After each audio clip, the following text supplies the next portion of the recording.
வணக்கம் நேர்களே, இது ஷர்மிளா டாக்கீஸ். நான் உங்கள் டாக்டர் ஷர்மிளா. ஜனவரி 22 பாஜக ஆர்எஸ்எஸ்க்கு வந்து ரொம்ப முக்கியமான ஒரு நாள். ஏன்னா ராமர் கோவிலுடைய திறப்பு விழா அன்னைக்கு தான் நடக்க போகுது. பிரதமர் நரேந்திர மோடி அவர் கையாலேயே வந்து குழந்தை ராமரை வந்து அங்க கொண்டு போய் பிரதிஷ்டை பண்ணி அந்த கோவிலை திறந்து வைக்க போறாரு அப்படிங்கிற ஒரு விஷயம் வந்து தொடர்ந்து நம்ம செய்திகள்ல படிச்சுட்டு இருக்கோம். ராமர் கோவில் இப்படி இருக்கு, அப்படி இருக்கு, அங்க 4 பெரிய கோவில்கள் இருக்கு, இவ்வளவு மண்டபங்கள் இருக்கு, வரக்கூடிய டூரிஸ்டுக்கெல்லாம் இவ்வளவு வசதிகள் பண்ணி கொடுத்துருக்காங்க. கிட்டத்தட்ட 70 ஏக்கர்ல வந்து ஃபுல்லா ஒரு கிரீன் ஏரியாவை வந்து இதை மாத்துறாங்க அப்படிங்கிற செய்திகள்லாம் ஒரு பக்கம் கேள்விப்படுறோம். இன்னொரு பக்கம் பாத்தீங்கன்னா கொஞ்சம் வருத்தம் அளிக்கக்கூடிய செய்திகளும் வந்து வருது. நிறைய இஸ்லாமியர்கள் அங்கிருந்து வெளியேற்றப்பட்டிருக்கிறாங்க அப்படிங்கிற செய்தி. அதே மாதிரி அங்க இருக்கக்கூடிய சின்ன சின்ன தொழில் செய்யக்கூடிய இந்துக்களே பாதிக்கப்பட்டிருக்கிறாங்க. சுத்தி வர அந்த ராமர் கோவிலை சுத்தி இருக்கிற இடம் எல்லாம் வந்து பாஜக பிரமுகர்களும் ஆர்எஸ்எஸ் சங் பரிவார் அண்ட் அதோட அவுட்ஃபிட்டை சேர்ந்த நிறைய செல்வந்தர்களும் வந்து இந்த இடங்கள் எல்லாம் வாங்கிட்டாங்க. இங்க இருக்கக்கூடிய பல சின்ன சின்ன கடைகளை வந்து விரிவாக்கம் பண்றோம் அப்படிங்கிற பேர்ல இடிச்சு தள்ளிட்டாங்க. இப்ப அவங்க எல்லாம் வந்து போக்கணம் இல்லாம இருந்துட்டு இருக்காங்க. இருக்கக்கூடிய கடைகளையும் பாத்தீங்கன்னா பாதிக்கு மேல இடிச்சு சின்னதாக்கிட்டாங்க. அது மட்டும் இல்லாம இங்க வந்து பல கடைகளை இந்த மாதிரி செல்வந்தர்கள் வாங்கிட்டு முன்னெல்லாம் வந்து 5 வருஷம் லீஸ்க்கு கொடுப்பாங்களாம். இப்ப என்ன பண்ணிட்டாங்க, அந்த கான்ட்ராக்ட் எல்லாம் கேன்சல் பண்ணிட்டு வெறும் 11 மாசம் தான் அக்ரிமெண்ட் போடுறாங்க. அதுவும் பல மடங்கு உயர்த்தி வந்து வாடகையை உயர்த்தி வந்து அக்ரிமெண்ட் போடுறாங்க.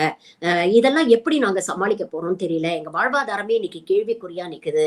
இந்த ராமர் கோவில் வரும், இதனால நம்மளுடைய வாழ்வாதாரம் வந்து மேம்படும் அப்படின்னு நினைச்சு கனவுல நாங்க இருந்தோம். ஆனா இன்னைக்கு இந்த ராமர் கோவில் தான் எங்களுக்கு வந்து எங்க வாழ்வாதாரத்தையே கேள்விக்குறியாக்குற அளவுக்கு கொண்டு வந்து விட்டுருக்கு அப்படின்னு அங்க இருக்கக்கூடிய பல சின்ன சின்ன தொழில் வைத்திருக்கக்கூடிய இந்துக்கள் சொல்றாங்க.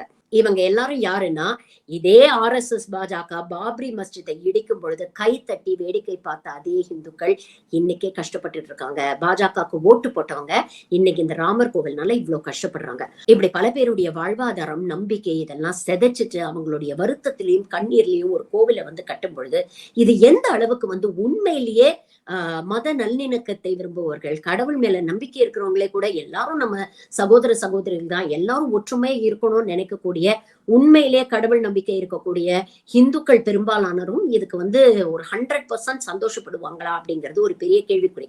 சரி, இன்னைக்கு நம்மளுடைய காணொலி வந்து இந்த ராமர் கோவிலை பத்தி இல்ல. இந்த ராமர் கோவில் கட்டணும் அப்படிங்கிறதுக்காக ஒரு மஸ்ஜித், ஒரு பாபரி மஸ்ஜிதை வந்து இடிச்சாங்க இல்லையா. இந்த பாபரி மஸ்ஜிதை இடிச்ச டைம்ல இந்த 2019ல இதுக்கு சுப்ரீம் கோர்ட் ஒரு ஆல்டர்னேட்டிவ் கொடுக்குது. அதாவது என்ன சொல்லுது, மசூதியை இடிச்சிட்டீங்க, அது தப்புதான், ஆனா இடிச்சவங்களுக்கு தான் அந்த இடம் சொந்தம், அவங்க அங்க ராமர் கோவில் கட்டிக்கிட்டோம், இவங்களுக்கு வந்து பக்கத்துல எங்கேயாவது ஒரு 5 ஏக்கர் இடம் கொடுக்கணும் யூபி அரசாங்கம் அப்படின்னு சொல்லிட்டு அவங்க தீர்ப்புல எழுதிடுறாங்க. இந்த தீர்ப்பு பிரகாரம் நீங்க பாத்தீங்கன்னா யூபி அரசாங்கம் 5 ஏக்கர் நிலம் அயோத்தியால இருந்து 25 கிலோமீட்டர் தள்ளி தனிப்பூர் அப்படிங்கிற ஒரு இடத்துல 5 ஏக்கர் நிலம் கொடுத்திருக்காங்க. அந்த 5 ஏக்கர் நிலத்துல புதுசா ஒரு மாஸ்க் கட்ட போறாங்க. பல செய்திகள் ராமர் கோவிலை பத்தி நீங்க பாப்பீங்க. கோதி மீடியா தினம் தினம் ராமர் கோவிலை பத்தி பேசுவாங்க. ஆனா இந்த மாஸ்க் பத்தி, இதுல என்னென்ன சிறப்பம்சங்கள் இருக்கு அப்படிங்கறத பத்தி அதிகம் யாருமே பேச மாட்டாங்க. அது நிறைய பேருக்கு போய் சேராது. அதனால இன்னைக்கு அந்த காணொலியில அங்க எழும்பக்கூடிய அந்த மாஸ்க், அதனுடைய ஸ்பெஷல் ஃபீச்சர்ஸ் என்ன அப்படிங்கறத பத்தி தான் பார்க்க போறோம். இந்த தீர்ப்பு வந்தோடனே யூபி கவர்மெண்ட் நான் சொன்ன மாதிரி தனிப்பூர் அப்படிங்கிற இடத்துல வந்து ஒரு 5 ஏக்கர் நிலத்தை ஒதுக்குனாங்க. அதோட சேர்ந்து வக்ஃப் போர்டு தன் சார்பில் வந்து மேலும் ஒரு 5-6 ஏக்கர் நிலம் வாங்கி மொத்தமா ஒரு 10-12 ஏக்கர் நில பரப்பளவுல இன்னைக்கு ஒரு பெரிய மாஸ்க் காம்ப்ளெக்ஸ் வந்து அவங்க உருவாக்க போறாங்க. இதுக்குன்னு Indo Islamic cultural foundation trust அப்படின்னு ஒரு ட்ரஸ்ட்டை ஏற்படுத்தி அதுல வந்து பல முக்கியமான தலைவர்களை வந்து அந்த ட்ரஸ்டோடைய மெம்பர்ஸா போட்டு அதுலயே வந்து இந்த மாஸ்க் டெவலப்மெண்ட் கமிட்டின்னு ஒரு கமிட்டி ஃபார்ம் பண்ணி ஆன்லைன் மூலமா டொனேஷன்ஸை கலெக்ட் பண்ணிட்டு இருக்காங்க இந்த ப்ராஜெக்டை வந்து செயல்படுத்துறதுக்கு. முதல்ல பாத்தீங்கன்னா ரொம்ப மாடர்ன் டிசைன்ல ஒரு யூரோப்பியன் ஆர்கிடெக்சரோட ஒரு டிசைனை வந்து அவங்க ரெடி பண்ணாங்க. அதுல வந்து நிறைய பேர் வந்து கேள்வி எழுப்பினாங்க. பொதுவா ஒரு மாஸ்க்னா ஒரு டோமு, மினரல்ஸ் இருக்கக்கூடிய ஒரு மாஸ்கா இல்லாம இது கொஞ்சம் யூரோப்பியன் ஸ்டைல்ல கொஞ்சம் ரொம்ப மாடர்ன் ஆர்கிடெக்சரா இருந்தது அப்படின்னு. அதுக்கப்புறம் அதுல பல சேஞ்சஸ் பண்ணி இன்னைக்கு வந்து டிசைனை வந்து ஃபைனல் பண்ணிருக்கிறாங்க அப்படிங்கறத பாக்குறோம். இந்த மாஸ்கோடைய சிறப்பு அம்சங்கள் என்ன அப்படிங்கறத இந்த காணொலியில நான் உங்களுக்கு சொல்றேன். முதல்ல இந்த மாஸ்க்கு வந்து பேர் வந்து அவங்க ப்ராஃபெட் முகமதை பின்பற்றி முகமது பின் அப்துல்லா மஸ்ஜித் அப்படின்னு இந்த மாஸ்க்கு பேர் வச்சிருக்காங்க. இந்த மாஸ்கோட சிறப்பு அம்சங்கள் என்னன்னா, உலகத்திலேயே மிகப்பெரிய மஸ்ஜித். ஒரே நேரத்துல கிட்டத்தட்ட 9,000 பேர் அங்கு தொழுகை செய்யக்கூடிய அளவுக்கு அங்க வசதிகள் இருக்கும் அப்படின்னு சொல்றாங்க. அதே மாதிரி இஸ்லாமியர்களுடைய மாஸ்க் எல்லாம் நீங்க பாத்தீங்கன்னா மினாரெட்னு சொல்லுவாங்க, அந்த மெல்லிய கோபுரங்கள். அது வந்து சில மாஸ்க்ல 2 இருக்கும், சில மாஸ்க்ல 4 இருக்கும். ஆனா உலகத்திலேயே முதல் முறையாக இந்த மாஸ்க்ல வந்து 5 மினரெட்கள் இருக்க போகுது அப்படின்னு சொல்றாங்க. அதாவது the 5 pillars of Islam, இஸ்லாமிய கோட்பாடுகள் 5 கோட்பாடுகள் சொல்றாங்க. நமாஸ், கலீமா, ஜகத், ரோசா அண்ட் ஹஜ். இந்த 5 பில்லர்ஸ் ஆஃப் இஸ்லாமை குறிக்கும் வகையில் 5 மினரெட்கள் கொண்ட ஒரு மாஸ்க் வந்து அவங்க டிசைன் பண்ணியிருக்கிறாங்க. இந்த மினரெட்ஸ் கிட்டத்தட்ட 11 கிலோமீட்டர் தூரத்துல இருந்தே பார்த்தா கூட தெரியற அளவுக்கு மிகப்பெரிய ஒரு ஸ்ட்ரக்சரா வந்து இது எழும்ப போகுது அப்படின்னு சொல்றாங்க. இது மட்டும் இல்லாம உலகத்திலேயே மிகப்பெரிய குரான் இந்த மாஸ்க்ல அமைய போகுது. கிட்டத்தட்ட 21 அடி உயரமும் 36 அடி அகலமும் கொண்ட ஒரு குரான் வந்து அவங்க கிரியேட் பண்ணிட்டு இருக்காங்க இந்த மாஸ்க்ல பிளேஸ் பண்றதுக்கு. அது மட்டும் இல்லாம வேர்ல்ட்ஸ் பிகெஸ்ட் அக்வேரியம், துபாயில இருக்கிற அக்வேரியம் விட பெரிய அக்வேரியம் ஒண்ணு வந்து அப்ளூஷன் ஏரியாவை ஒட்டி அவங்க கிரியேட் பண்றாங்க. சோ தட் வரக்கூடிய குழந்தைகளுக்கு டூரிஸ்ட்க்கு வந்து அது ஒரு பெரிய ஒரு அட்ராக்ஷனா இருக்கும் அப்படின்னு சொல்றாங்க. இது எல்லாமே சோலார் லைட்டிங்ல வந்து பண்ண போறாங்க அப்படின்னு சொல்றாங்க. அதாவது பொழுது சாயும் பொழுது, சூரியன் மறையும் பொழுது ஆட்டோமேட்டிக்கா வந்து இந்த ஃபவுண்டன்ஸ் எல்லாம் வந்து ஸ்விட்ச் ஆன் ஆயிடும். ஆட்டோமேட்டிக்கா கலர்ஃபுல் ஒரு லைட்ஸ் எல்லாம் ஆன் ஆகி இந்த மினாரட்டே, இந்த மாஸ்கே பாக்குறதுக்கு அவ்வளவு ஒரு பியூட்டிஃபுல் ஸ்ட்ரக்சரா இருக்கும். இன்ஃபேக்ட் தாஜ்மஹாலை விட உலக புகழ் பெற்ற ஒரு பெருமையை வந்து இந்த ஸ்ட்ரக்சர் வந்து தேடி தரும் அப்படிங்கிற அளவுக்கு வந்து இந்த பிளானிங் கமிட்டியில இருக்கக்கூடிய, இந்த ட்ரஸ்ட்ல இருக்கக்கூடியவங்க வந்து சொல்றாங்க. இவங்க என்ன சொல்றாங்க, இதை வந்து ஒரு 2 விஷயங்கள் அடிப்படையில நாங்க இந்த காம்ப்ளெக்ஸை கிரியேட் பண்றோம். ஒண்ணு துவா பிளஸ் தவா. அதாவது வெறும் வர்ஷிப் மட்டும் வந்து எங்களுடைய நோக்கமா இல்ல, இந்த வர்ஷிப் மூலமா, எங்க ரிலீஜன் மூலமா எவ்வளவு பேரை ஹீல் பண்ண முடியும் அப்படிங்கறதையும் நாம யோசிக்கிறோம். அதனால மக்களுடைய வாழ்வாதாரத்தை மேம்படுத்த, மக்களுக்கு கல்வி கொடுக்க, மக்களுடைய சுகாதாரத்தை மேம்படுத்துறதுக்கும் பல விஷயங்களை வந்து இதுல கொண்டு வந்திருக்கிறாங்க. உதாரணத்துக்கு சொல்ல போகணும்னா, ஒரு பெரிய 500 பெட்டட் கேன்சர் ஹாஸ்பிட்டல் வந்து இந்த காம்ப்ளெக்ஸ் குள்ள வரப்போகுது. ஸ்டேட் ஆஃப் தி ஆர்ட் ஃபெசிலிட்டியோட இந்த ஹாஸ்பிட்டலை வந்து கன்ஸ்ட்ரக்ட் பண்ண போறாங்க. அதே மாதிரி மெடிக்கல் காலேஜ், இன்ஜினியரிங் காலேஜ், லா college, architecture college, dental college, இப்படி பல கல்லூரிகள், அதே மாதிரி இன்டர்நேஷனல் ஸ்டாண்டர்ட்ஸ்ல ஸ்கூல் வந்து வரப்போகுது. அது மட்டும் இல்ல, மியூசியம், ரிசர்ச் சென்டர், அப்புறம் லைப்ரரி, ஓல்டேஜ் ஹோம், வயசான ஆதரவற்றோர் தங்குறதுக்கான ஓல்டேஜ் ஹோம் ஃபெசிலிட்டிஸும் வரப்போகுது. இதுல முக்கியமா அவங்க என்ன சொல்றாங்கன்னா, இதை வந்து பயன்படுத்துறதுக்கு வந்து இஸ்லாமியர்களுக்கு மட்டும்தான் பர்மிஷனா இல்ல, யாரு நினைக்கிறாங்களோ, யார் இல்லாதவங்களா இருக்காங்களோ, யாருக்கு வந்து அவங்கள பாத்துக்கிறதுக்கு யாரும் இல்லைன்னு நினைக்கிறாங்களோ, அவங்க எல்லாரும் தாராளமா இங்க வரலாம், இங்க வந்து தங்கலாம், இங்க வந்து இருக்கலாம். இந்த அட்மாஸ்பியர்ல அவங்களுக்கு வந்து ஒரு பீஸ் அண்ட் ஹார்மனி கிடைக்குதுன்னா தே ஆர் ஆல் வெல்கம் அப்படிங்கிறாங்க. நம்ம ஊர்ல தான் பாத்தீங்கன்னா கோவிலுடைய சொத்து கோவிலுக்கு தான் சொந்தம், அதை கோவிலுடைய பணிக்கு தான் யூஸ் பண்ணணும், அதை வச்சு எதுக்கு ஸ்கூல் கட்டுறீங்க, அதை வச்சு எதுக்கு காலேஜ் கட்டுறீங்க, அதுல மாற்று சமூகத்தினருக்கு வந்து எப்படி நீங்க வேலை கொடுக்கலாம் அப்படிங்கிற கேள்வி எல்லாம் இந்துக்கள் தான் நிறைய பேர் கேட்கறாங்க இல்லையா. ஆனா அங்க அவங்க என்ன சொல்றாங்க, நீங்க எந்த மதத்தை சேர்ந்தவங்களாலும் எங்களுக்கு கவலை இல்லைங்க, தாராளமா வாங்க, இங்க வர்றதுக்கு எல்லாரும் they are welcome, the doors R open அப்படிங்கிற ஒரு விஷயம் சொல்றாங்க. இதற்கெல்லாம் வந்து முத்தாய்ப்பா அவங்க என்ன பண்றாங்க, ஒரு கம்யூனிட்டி கிச்சன் ஒண்ணு ஏற்பாடு பண்றாங்க. அதாவது தினம்தோறும் 1000 பேருக்கு இலவசமான சாப்பாடு போட போறாங்க. அதுவும் வெஜிடேரியன் சாப்பாடு. அவங்க என்ன சொல்றாங்கன்னா, வெஜிடேரியன்னா எல்லாரும் வந்து சாப்பிடலாம், யாருமே வந்து இங்க வந்துட்டு பட்னியா திரும்பி போக கூடாது, அவங்களுக்கு வந்து நாங்க உணவு ப்ரொவைட் பண்ண போறோம் அப்படிங்கிறதுக்காக ஒரு பெரிய கம்யூனிட்டி கிச்சனும் பிளான் பண்ணியிருக்காங்க. இவ்வளவு விஷயங்கள் அவங்க செஞ்சிருக்காங்கல்ல.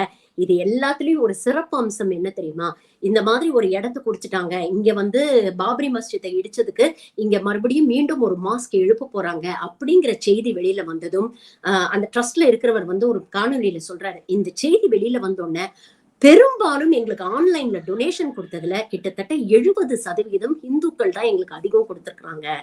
70% ஹிந்துக்கள் எங்களுக்கு போன் பண்ணி கேட்டாங்க, இதுக்கு நாங்க எப்படி டொனேட் பண்ணோம், இதுக்கு நாங்க எப்படி வந்து எங்களால முடிஞ்ச உதவிகளை நாங்க செய்யணும் அப்படின்னு நினைக்கிறோம், இதுக்கு நாங்க எப்படி டொனேட் பண்ணோம் அப்படின்னு அவங்க கேட்டாங்க. உண்மையிலேயே எங்களுக்கு வந்து ஒரு ஒரு புத்துணர்ச்சி ஒண்ணு கொடுத்தது. தொடர்ந்து ஒரு பக்கம் நாட்டுல இருக்கக்கூடிய ஒன்றிய அரசாங்கம், இந்த பாஜக, RSS சித்தாந்தவாதிகள் இஸ்லாமியர்களை எதிரிகளா சித்தரிக்கிறாங்க, இஸ்லாமியர்களை ஒடுக்குறாங்க. ஆனா பெரும்பாலான இந்துக்கள் நாங்களும் சகோதரர்கள் நினைச்சு எங்களுக்கு ஒரு ரிலீஜியஸ் பிளேஸ் நாங்க கட்டணும்னு நினைக்கும் போது அதற்கு நாங்க உதவ முன்வரோம், எங்களால ஆன உதவிகளை நாங்க செய்கிறோம். இன்னும் இந்தியால சனநாயகம் செத்து போகல, 70% இந்துக்கள் வந்து மத நல்லிணக்கத்தை தான் விரும்புறாங்க, எல்லோரும் சகோதர சகோதரிகளா வாழணும் அப்படின்னு தான் விரும்புறாங்க அப்படிங்கறத சொல்லி ரொம்ப பெருமிதப்படுறாங்க. உண்மையிலேயே அந்த செய்தியை கேட்கும் போது நமக்கு ரொம்ப சந்தோஷமாவே இருந்தது. இருந்தாலும் இந்த கன்ஸ்ட்ரக்ஷன் ஆரம்பிக்கிறதுல ஏன் இவ்வளவு டிலே? 2019 தீர்ப்பு கொடுத்துட்டாங்க, இடத்தையும் வந்து அலோகேட் பண்ணிட்டாங்க. ஆனா ஏன் இவ்வளவு டிலே ஆகுது அப்படிங்கிற ஒரு விஷயத்தையும் கேட்கும் பொழுது அவர் சொல்றாரு, இதுல வந்து ஒரு சிக்கல் இருக்கு. முன்னால வந்து இந்த தனிப்பூர் அப்படிங்கிற இந்த கிராமம் வந்து வில்லேஜ் பஞ்சாயத்துக்கு கீழே வந்தது. அப்போ வந்து இந்த டெவலப்மெண்டல் சார்ஜ் எல்லாம் ரொம்ப கம்மியா இருந்தது. ஆனா இந்த ராமர் கோவில் கட்ட ஆரம்பிச்ச அப்புறம் பாத்தீங்கன்னா அயோத்தியா டெவலப்மெண்டல் அத்தாரிட்டிக்கு கீழே வந்து யூபி அரசாங்கம் இந்த தனிப்பூரையும் கொண்டு வந்துட்டாங்க. அதனால இங்க டெவலப்மெண்டல் சார்ஜஸ் எல்லாம் ரொம்ப அதிகமாயிடுச்சு.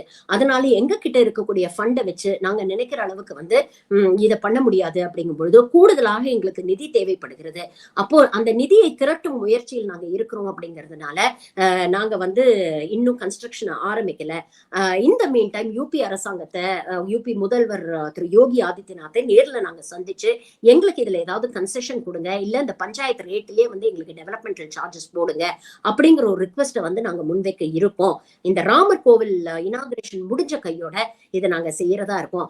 அப்படி யூபி அரசாங்கம் மனசு வச்சு எங்களுக்கு இந்த டெவலப்மெண்ட் சார்ஜஸ் எல்லாம் குறைச்சு கொடுத்தாங்கன்னா நாங்க உடனே வந்து கன்ஸ்ட்ரக்ஷன் ஆரம்பிச்சிருவோம். அப்போ கூட முதல்ல அவங்க மாஸ்க கன்ஸ்ட்ரக்ட் பண்ண போறது இல்ல. அவர் என்ன சொல்றாரு, முதல்ல ஹாஸ்பிட்டல் கன்ஸ்ட்ரக்ஷன் தான் ஆரம்பிக்க போறோம்.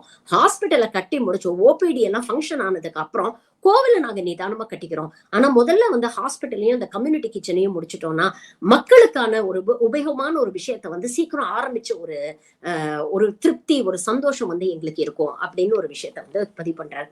உண்மையிலேயே தினம் தினம் வந்து நம்ம சுத்தி நடக்கக்கூடிய அநியாயங்கள், சிறுபான்மையினரை நோக்கி பாயக்கூடிய வன்மமான கருத்துக்கள், ஒரு ஒடுக்குமுறை, இதெல்லாம் வந்து தொடர்ந்து நம்ம பார்த்துட்டு இருக்கும்போது இது போன்ற செய்திகள் வந்து நமக்கு நிறைய நம்பிக்கை கொடுக்குது. இன்னும் நாட்டில் இருக்கக்கூடிய பெரும்பாலான இந்துக்கள் மனசில் இஸ்லாமியர்களை வந்து சகோதரர்களா தான் நினைக்கிறாங்க. எல்லாரும் வந்து சந்தோஷமா, ஒற்றுமையா, நிம்மதியா, எந்தவித பிரச்சனையும் இல்லாம வாழணும் அப்படின்னு தான் நினைக்கிறாங்க. பெரும்பாலான 80% இந்துக்களுக்கு வந்து 20% இஸ்லாமியர்கள் வந்து ஆபத்து, இவங்கதான் வில்லன் அப்படின்னு ஒரு சித்தாந்தம், ஒரு அரசாங்கம் வந்து சித்தரிக்க முயற்சிக்கும் நேரத்தில் பெரும்பாலான இந்துக்கள், உங்களுக்கு தப்பு நடந்துருச்சு, உங்க மசூதியை இடிச்சு நாங்க கோவில் கட்டிட்டோம், ஏதோ எங்களால முடிஞ்ச ஒரு பிராயச்சித்தம், இந்த மசூதி கட்டுறதுக்கு நாங்க எங்களால முடிஞ்ச உதவியை செய்யறோம் அப்படின்னு முன்வராங்க. அப்படிங்கறத நினைக்கும் பொழுது சனநாயகம் இன்னும் சாகல, இந்தியா ஹேஸ் ஹோப் அப்படின்னு நினைக்குது. இதெல்லாம் எதுக்கு சொல்றேன்னா, 2024 வருது, யோசிச்சு ஓட் பண்ணுங்க. ஒரு நிம்மதியான, சந்தோஷமான, எல்லோரும் ஒற்றுமையாக இருக்கக்கூடிய ஒரு இந்தியா தான் ஒரு ஆரோக்கியமான ஒரு இந்தியாவாக இருக்கும்.